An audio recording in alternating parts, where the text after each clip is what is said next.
You're about to make the largest purchase of your life, or arguably one of the largest. And I know that that process can be overwhelming as someone who's been through it many times. Well, I'm about to break down the home purchase process for you from A to Z.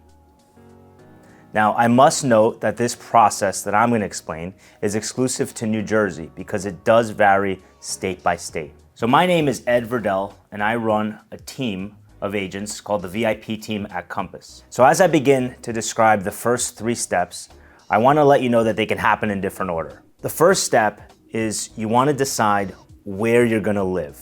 The most important aspect of a home is its location. That's what determines the value the most, more than anything else. The location is also where you're going to be surrounding yourself by neighbors, where you're going to be involved in a community, where you're going to be doing your commuting to work from, where you're going to have your friends around, if you have children, who they're going to be associated with. So the location of the property is very important. And before you like any home, you want to make sure that it's in a location that you want to live in. What I would recommend to anybody as they're starting to look at homes online, which is what most people do, is figure out where you want to live. There's a lot of good ways to do that. What I recommend is start going to these towns, spending some time in them. Go to local coffee shops, spend time in the downtowns, maybe even try your commute from there. But also start going to open houses and taking a look at the housing stock and inventory. You'll then have a chance to meet the people that are going to be living in that town with you. As you go through that discovery process of location, you may start with a list of a lot of towns. You may start with 20 towns, for instance, because they check the boxes for you in terms of what you're looking for. But hopefully, as time goes on, that list will dwindle down. And the more specific you can get with regards to location, the easier this process is going to go for you, for your agent, and for anybody else involved. Now, I just mentioned agent, and that's another very important part of the beginning of this process. You should choose a real estate agent to represent you in your home purchase. Some people have the opinion that they can go to a listing agent directly and that they'll get a better deal that way. I will tell you from experience, that is not going to be in your best interest. Your best interest would be to have somebody that's going to represent you in the purchase, that's going to advocate for you, walk you through the process, negotiate on your behalf to make sure you're getting the best deal. You may want to think twice before going directly to a listing agent, because if you think about it, their initial relationship and the documents that they signed are with the seller. They have a fiduciary duty to represent that seller and their best interests. And when you come to them as a buyer, that seller relationship came first. Now, they also will have a fiduciary duty to you if they're going to sign paperwork with you, but just think about how that relationship exists in the real world. There's a lot of ways in which you can choose an agent to work with. You can do it by looking online and finding reviews and going through a process of maybe interviewing a couple agents. You can do it by way of recommendation from someone else that you know. You can do it by going to open houses and meeting agents that way. There's no right or wrong answer, but just make sure that it's somebody that you feel confident in, that you can trust them, that they have the experience and track record to help you, and also that you like them enough, because you're going to be spending a lot of time potentially with that agent in this home buying process. The next thing you want to do, if you're going to be serious about making an offer on a property, is you want to get your ducks in a row in terms of financing. So if you're going to get a mortgage, then you're going to want to get a pre-approval or a pre-qualification at the very least. When it comes to selecting who you're going to work with on a lender basis, I do recommend that you take the recommendation of your real estate agent. And that goes for all the vendors that you work with along the way. Once you pick an agent, they can help you get a lender, a home inspector, an attorney, and down the road, also other vendors such as contractors, plumbers, mechanics, anybody you need. So once you decided what agent you're going to work with, they're going to want to sit down with you either virtually or in person or on the phone and have a buyer consultation. Now, the purpose of that is to answer any questions you may have about the process or about what's next and what's going on, and also to really understand what it is you're looking for. An agent should understand what your needs are, what your wants are, your timeline, your overall criteria and what's important to you, what your budget is, and what you've done as far as getting pre-approved or have financing in place or have cash in place to make the purchase. So buyer consultation is a critical step in this process for the agent to be able to help you best. So when it comes to selecting a lender, I would not recommend going online and simply finding the lowest rate. A lot of times, the lowest rate is attached to the worst process that you can possibly imagine going through. A lot of times, you'll find an online bank that's willing to do a loan that's located in another state, and when you do an application with them for a loan, you end up in a pile of paperwork that's 1 foot high, somewhere in another state in the middle of the country, and everything gets kind of lost and found along the way. You're gonna be asked the same questions multiple times. You may get an appraiser that's not local, that doesn't know the local market. There's a lot of risks associated with using a no-name lender in the middle of the country versus somebody that's local that has their pulse on the market. So once you choose a lender, you want to go through the process of being pre-approved or at the very least pre-qualified. The reason why you want to get pre-approved or pre-qualified up front is because if you're getting a loan, you're going to need to show a pre-qualification letter along with your offer. And that letter essentially is a signal to the seller and their agent that you've been vetted by a lender. They've checked your credit, they've checked your assets, your liabilities, and they know that you can afford the home. If you're purchasing in cash, you also want to get your ducks in a row by getting your bank statements or brokerage statements or whatever it is that's showing the sufficient cash to make the purchase. Get those together, get them ready to be able to submit along with the offer, because that's going to be required as well. At this point in time, again, you now have a location picked, you have your real estate agent chosen, and you have your lender chosen. So what's next? Well, the next step of the process is you've been going to maybe open houses, exploring locations. Now it's time to really zero in on your search. You want to go out there, start visiting properties in person. And it's very important for me to note that you don't want to wait long to visit a property once it hits the market. If it checks your boxes and if it looks like it's going to be very desirable for you, chances are it's going to be very desirable for someone else. And we're in a market that moves quickly. If a home pops up on the market today, you may want to try to see it today, tomorrow, or as soon as possible, because there's a good chance that if you really like it, someone else will, and it could be gone. So don't wait till a lot of homes are on the market to see them. If you see them one by one, that's fine. The other thing is, if you see a home that you really like, don't be afraid to make an offer. I have a lot of buyers that see a home that they love very early on in the process, and they hesitate and they don't make a move on it because they think, you know what, there's gonna be a lot of other homes similar that come on the market. And then 6 months later, we're sitting there saying, oh man, we should have made an offer on that amazing property we saw. So if you see something, you really like it, and it checks your boxes, don't be afraid to take the next step. Your agent will help ease your nerves and guide you through it, but it is normal and okay to have some nerves, to be nervous about the process. After all, you are spending a lot of money. When it comes to making an offer, your agent should give you feedback on what a reasonable offer is on that property at the time based on the market data. Once you have a house that you've selected, your agent will run something that we call comps in the industry, recent comparable sales of similar properties that have sold or are under contract in the area that you're looking. And those, based on data, should help determine what price to offer for the home. If you're in a bidding war, we have a whole nother video talking about the strategy of how to win that bidding war for the home that you choose. So make sure to watch that video, and we'll link it here in this one as well. So in order to make an offer, your agent is gonna prepare a set of paperwork for you. That paperwork is gonna include the contract, it's gonna include any disclosures that come with the sale, it's gonna include agency agreements between you and your agent, and potentially other paperwork as well. There's gonna be a bunch of pages, so don't be overwhelmed by it. After you've signed all that paperwork, your agent is gonna submit that offer to the listing agent along with either your pre-approval letter or proof of funds if you're a cash buyer. And a lot of people ask, how long does it take to hear back? Well, that varies. Sometimes you hear back in a couple hours, and sometimes it could take days, rarely a week or so. It just depends on how many other offers come in and how quick the seller is to respond and how good your offer is as well. So when it comes to negotiation, you'll get back one of 3 responses from the seller. They will either accept your offer, reject your offer, or give you a counter offer. And either one of those is possible. If they accept your offer, great, we're moving on to the next step. If they reject your offer, don't worry, you can still resubmit another offer. The deal is not necessarily completely dead. But more often than not, they will either counter offer your offer, or in this market, they'll give you a deadline for final offers because a house may be getting multiple offers. So this is where your agent comes in and their experience, because they've done this negotiation a lot.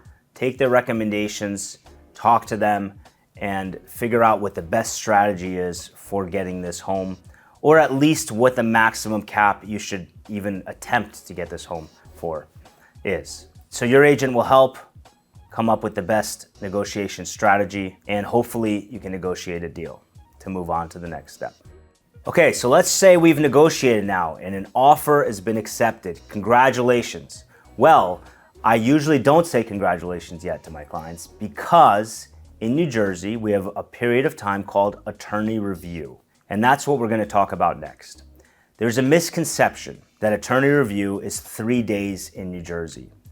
And people have seen that written in different places. Now, what the law states is that if you sign a contract, if a contract is fully executed by both buyer and seller, and 3 business days have gone by, and no attorney has been engaged in the transaction, then that contract becomes legally binding after 3 business days, the way it's written, because that's the 3-day attorney review period where you had 3 days to engage an attorney. The way it works in reality is a buyer and a seller will each hire an attorney to represent them. Now, this goes for 99% of residential transactions in New Jersey. You don't have to hire an attorney, but we recommend that you do. Now, the first thing that happens is the buyer's attorney sends a letter, they call it a rider, to the seller's attorney, essentially hereby canceling the contract the way it's written. And once they do that, this attorney review period is opened indefinitely. It can be closed within a day, or it can take weeks or months to potentially close. And during that attorney review period, the buyer's attorney and the seller's attorney go back and forth and they make changes to the contract. The buyer's attorney will be the first to send the letter. They'll make changes to protect their buyer more. The seller's attorney will respond to those changes. They may add some provisions to protect the seller more, and they go back and forth until they agree on a final version of the contract. Now, typically, that process takes 2 to 3 business days. I've seen instances where it's done within 24 hours, same day, attorney review can be completed, or other times where it can take weeks. And that may happen because one attorney is very slow to respond, or that may happen because it's a complicated transaction and they can't just agree on terms and it takes a long time for them to get there. But again, during attorney review, either party can back out for any reason. And the reason why that's so important to mention is because if I'm a buyer, I want to get through attorney review as quick as possible. That's why I want to use the attorney of my agent. That's why I want to use a local attorney who knows the market, who knows what to do. Because there's a likelihood that another higher offer can come into the seller. And if that happens, they can decide to take that other offer while we're in attorney review, pull our deal, and go with that deal. So from the buy side perspective, we want to get through attorney review as quick as possible. Furthermore, as a buyer, if you see another property that you like more than the one that you're buying, you do have the ability to back out during attorney review also. So it goes both ways. You can lose the deal because another offer comes in to the seller. The seller can lose the deal because you like another house more and you back out. Either way, it's without any penalty whatsoever. That's just the way it works in New Jersey. But once attorney review is concluded, once the attorneys agree on a final version of the contract and all the stipulations that come with it, they're going to send each other emails, copy the agents saying attorney review is hereby concluded, and that's when the property is under contract. That's when you can finally breathe easy, because that's when they can't take another offer, that's when they stop showing the property, and that's when the contract timelines start ticking. So once we're under contract, what's next? You can do one of two things. You can either start your mortgage process then and go through your mortgage application if you're going to get a mortgage. But more importantly, you'll want to schedule your home inspection. The reason why is because within the contract, there's a certain amount of time that you're allocated to being able to have your home inspection and any supplemental home inspections that come with it. So we already made a separate home inspection video because that part of the process is so important. So let's take a step back in time and watch that video. Let's talk all about home inspections. The first question is, should I have a home inspection if I'm buying a home? Unless you waived a home inspection contingency, my answer is absolutely. Not only should you have a general home inspection by a certified home inspector, you should also consider supplemental inspections, and we'll get into those. So the first thing I want to say is, don't just bring your Uncle Tommy, who's a contractor, to be your inspector for the property. I would highly recommend you hire a licensed and trained home inspector to do your home inspection, whether you're buying a condo, single family, or multifamily home. It's not worth the savings of a few $100s to miss things that may have come up in a home inspection. These people are doing this every day and they know exactly what to look for, and they're trained to do so. A condo home inspection in northern New Jersey typically costs anywhere from $300 to $400. A single family home, a few hundred more, and a multifamily home up to $1,000. Now that's just the general inspection piece. Depending on the property type and the age, you may want to consider some supplemental home inspections, and there's a bunch of them. So let me give you some of the ones that I think are most important and that we did with our house. First is a termite scan, which is a lot of times a separate person from a home inspector will come in and they'll check the basement of the property in the lower levels for any evidence of wood destroying insects, termites or carpenter ants or anything else that can destroy potentially wood and eats into it, because those can be dangerous to the structure of your property. Another inspection that's important is a radon test. So radon, you'll never know if you have it because it's an odorless gas that's poisonous and that's cancer causing. And a lot of parts of North Jersey have high levels of radon. The earth emits it through the ground and it seeps into your property. And it's very easy to test for. An inspector for $100, $150 brings a little canister, a little tin canister. They leave it at the property for 3 days. They come back, pick it up, they send it out to a lab to test if there's high levels of radon. If there is, hey, not the end of the world. You can hire a company to install a radon fan which pumps the gas out of the ground and above your property, and then it's no longer dangerous. And this is relatively common, by the way. But again, you want that peace of mind, especially with this one, because it can cause cancer. It's very serious, and you'll never know you have it because it's odorless. Another one is an oil tank scan. If your property is built 80 plus years ago, there's definitely a chance that there could be an underground oil storage tank buried somewhere under the property. These tanks were used to hold oil, which was used for heat up until a certain point in time. There's no issue with using oil for heat. However, what history has showed us is that these tanks over time tend to corrode and potentially leak. And those leakages can cause contamination in the soil, which can give you big headaches down the road. And if you don't do the oil tank scan and later on you go to sell the property, the new buyer does it, they uncover that there's a tank underground and it's been leaking for years and there's contamination, it can cost you tens of thousands of dollars to clean that up. If there's a tank with no contamination, you can get it out for under $5,000 and have it dug up and removed. So, again, another thing that's worth the peace of mind to do. Another thing you may want to do is a sewer scope. A sewer scope is where a company sends a camera down your sewer line to check if there are any blockages or debris or cracks or breaks in the sewer line. The reason why this is important, it only costs a few $100 and it can uncover a very expensive issue.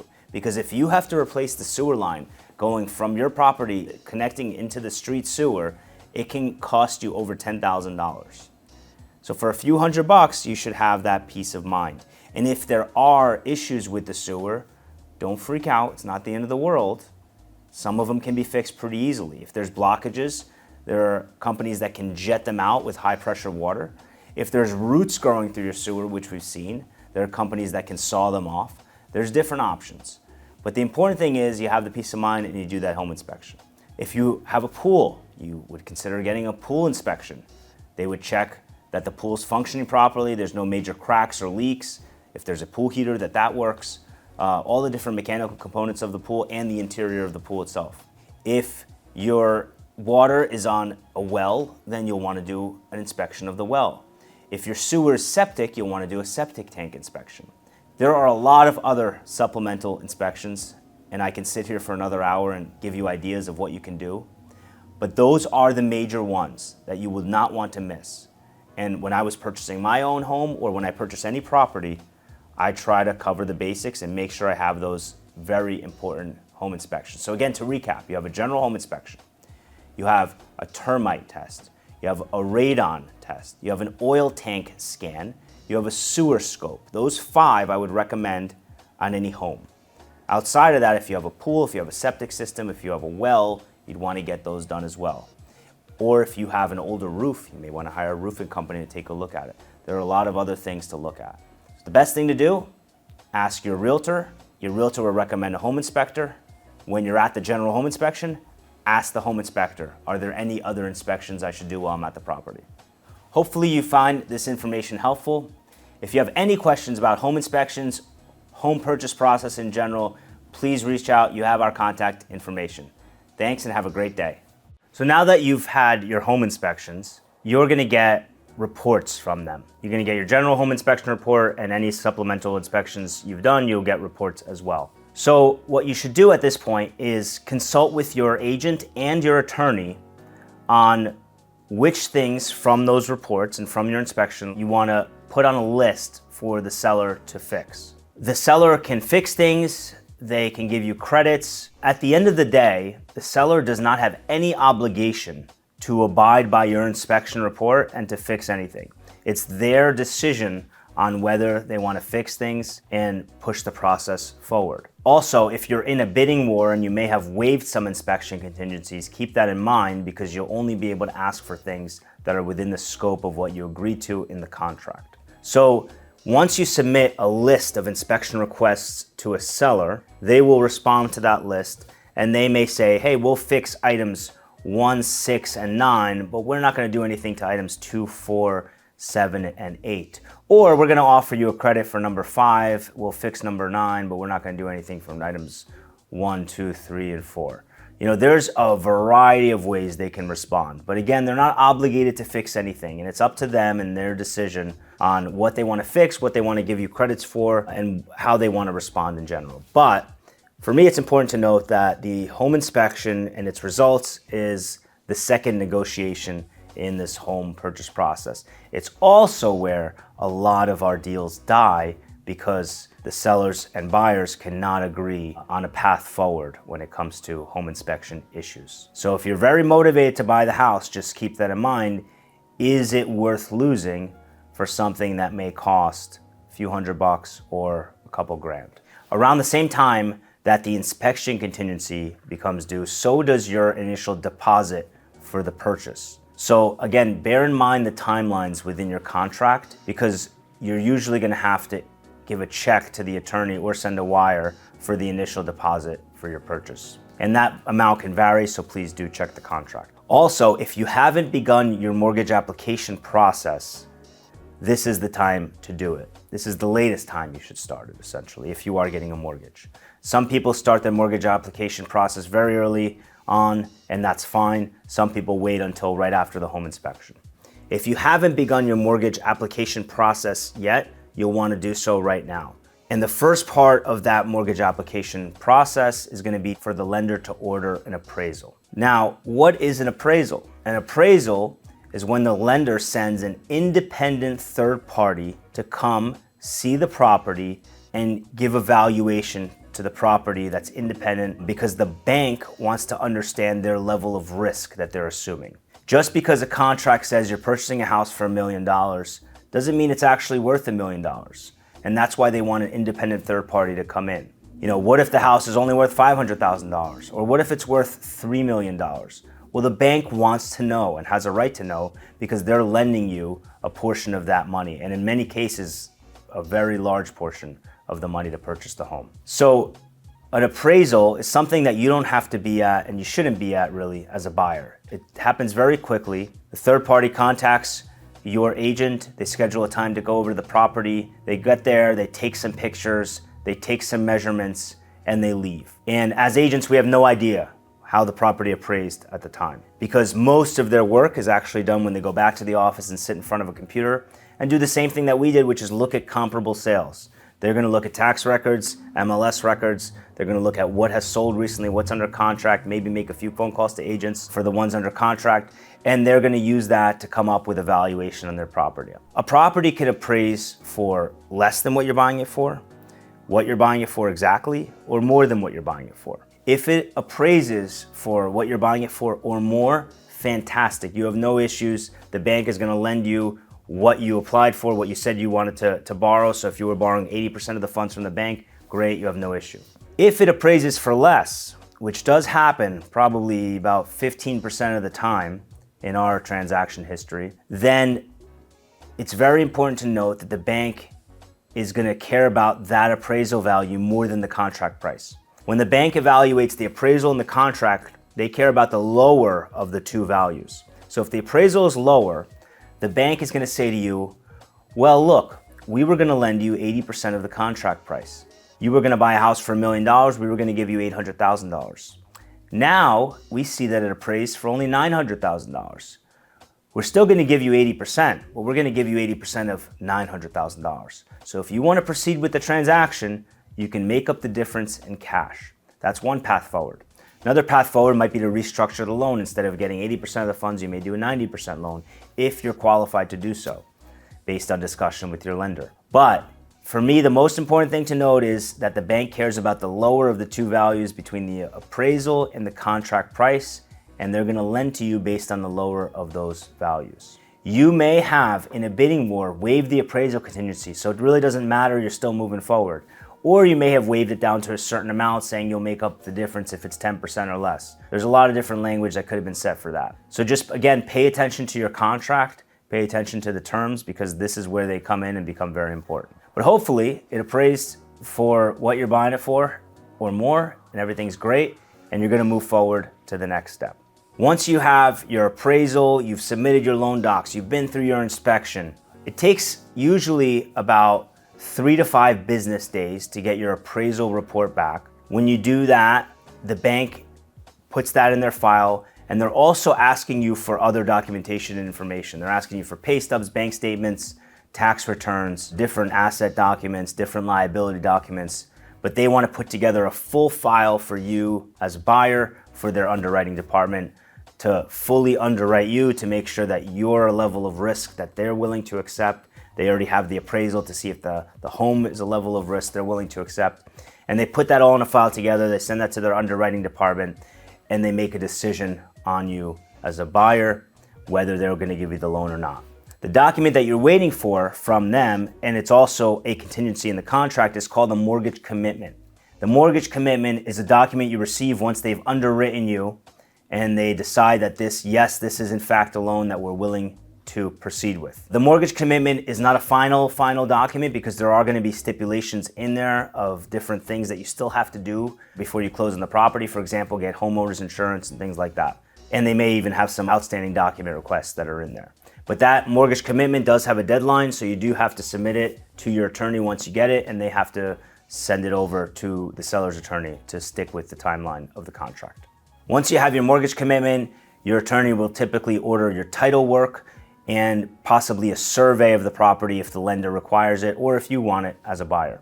The title paperwork essentially includes title searches and title insurance. And the title process is very important, but essentially it goes back in time to a chain of title to make sure that the owner selling you the property is in fact the rightful owner of the property, has the right to sell it to you, and there's no break in the title, and there's not going to be any issues of somebody trying to claim ownership after you purchase the property. All the lenders are going to require that you do this title work, that you purchase title insurance, so if anything does go wrong, you're insured against that as well. Once you have all that in place, you also want to get homeowners insurance. I mentioned that briefly. Contact an insurance broker. Your agent will likely have one that they have a relationship with. You can also obviously shop around for those as well. And you'll want to get homeowners insurance on your property in time for closing. After that, the last step in the process, once the lender gives you the clear to close, which means, hey, you can finally schedule closing, is you're going to do a final walkthrough. The purpose of the final walkthrough, I always joke and say it's to make sure that the house hasn't burned down or flooded, which is true, because if you don't do a final walkthrough, you close on the property, you get there and it's on fire, or it was on fire yesterday, well, guess what? That's your problem because you own the property now. So you want to make sure the property is still standing, it's still there. You go through it. If there's anything that the seller should have fixed during the home inspection, you want to make sure that that's been done. If they had furniture there, whether it was staged or they were living there, you want to make sure that the place didn't get really damaged when they were moving stuff out. Just make sure that the property that you're purchasing is in a similar condition to when you saw it last at the home inspection, and anything that was supposed to be fixed should have been fixed. If there are any issues at the final walkthrough, you want to tell your attorney right away. I always recommend taking photos and videos of any issues because you may have to negotiate some sort of credit or fix or delay closing perhaps. Once you have the final walkthrough, then you're gonna have closing take place. This is scheduled by the attorney and title company. It is usually at the attorney's or title company's office, could be at the real estate agent's office as well, but that is where you're gonna sign all of your documents. You're gonna sign your mortgage documents if you have a mortgage, you're gonna sign all your closing documents. You're gonna need 2 forms of ID, one with a photo, and you're gonna wanna stretch out your wrists and fingers because there's gonna be a lot of paperwork. So congratulations. At that point, you'll get keys and you're a homeowner, and you did it. And hopefully you'll see that this process, which seems so stressful in the early moments when you're looking for homes and you're maybe losing out on some and bidding wars and whatnot, once you go through it, you'll see that the process is all worth it, that it's not that crazy, that paying a mortgage is the same as paying rent, and that you can do this again and become an investor, or maybe in a few years, you can upgrade your home or whatever, or maybe you're gonna be in the same home for 30, 40, 50 years, who knows. Thank you for tuning in and going through this process with me. Again, remember, this is exclusive to New Jersey. It does vary by state, but hopefully this helps you. And again, if you feel like you may have missed something in this video or you wanna reference it again, in the description, we have timestamps where you can go back and watch specific sections within the video. Hopefully you found this helpful. Again, my name is Ed Verdell with the VIP team at Compass, and I hope we can help you along this journey.